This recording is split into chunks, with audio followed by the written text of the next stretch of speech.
अस्सलाम वालेकुम। ज़हर ज़िंदगी ड्रामे जी दोस्तों नेक्स्ट एपिसोड जगह किस्त अचण वारी है उन्हीं जी तव्हांखे एडवांस में कहानी ॿुधाईंदा हलियूं त ज़हर ज़िंदगी ड्रामे जी नेक्स्ट एपिसोड में छा हाकिम खान ऐं रिज़ गफ़ार खान में विच में ॻाल्हियूं थींदियूं या ओठो कंहिं बि तरीक़े सां इन्हनि खे ख़तमु कंदो या ओठो वरी वलू खे मारे हाकिम खान खे गुस्सो ॾियारे करे हाकिम खान जे तां वारिस खे मराईंदो ऐं इहो ठाह ज़ाया कराईंदो। छा कमाल खान ऐं ओठो इहो क़दम खणी सघनि था वलू खे मारण वारो?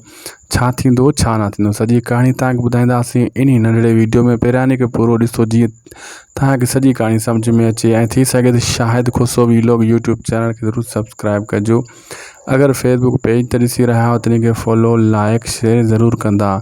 तव्हांखे ॿुधाईंदा हलूं दोस्तों नेक्स्ट एपिसोड जेका ज़हर ज़िंदगी ड्रामे जी ईंदी उन में हाकिम खान ज़िद ते अची वेंदो, चवंदो हाणे अगरि धोखो करे थो त रिज़ गफ़ार खान भली करे हिन चकर मां सां ॻाल्हियूं कंदो ऐं मिलंदो मां साम्हूं वञी करे। हिते हाकिम हिते कमाल खान ऐं ओठे जे धुन ते 12 वॼी वेंदा आहिनि, छाजे करे उन्हनि खे इहो भउ आहे जॾहिं हे हुते वियो त सॼा असांजा ॻाल्हियूं ज़ाहिर थींदियूं जेको ओठो हुते करे आयो आहे। पोइ हाणे को न को हू क़दम खणंदा ऐं थी सघे थो त वलू खे मारे ऐं उन खे ॾेखारींदा हाकिम खान खे, हे ॾिस उहो जेको रिज़ गफ़ार खान तोसां धोखो कयो आहे, या वरी हाकिम खान ते हमिलो कंदा जीअं रिज़ गफ़ार खान जे मथां इहो इल्ज़ाम लॻे। इहो फ़ैसिलो इहे ठाह जूं ॻाल्हियूं हिते रुकिजी वञनि। इहो ओठो ऐं कमाल खान इहो क़दम खणंदा। मुहिब हिन जे पोयां लॻल आहे लेकिन मुहिब नाकाम थियल आहे। हिन टाइम अॻिते हली मुहिब कुझु न कुझु करे वठंदो दोस्तों पंहिंजे भाउ जे लाइ ऐं हाकिम खान जे लाइ।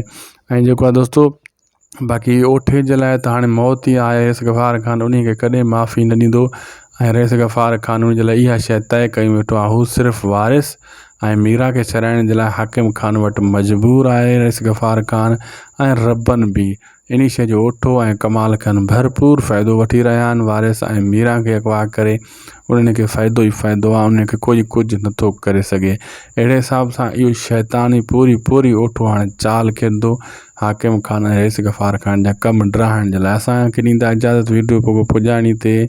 ख़ुदा हाफ़िज़।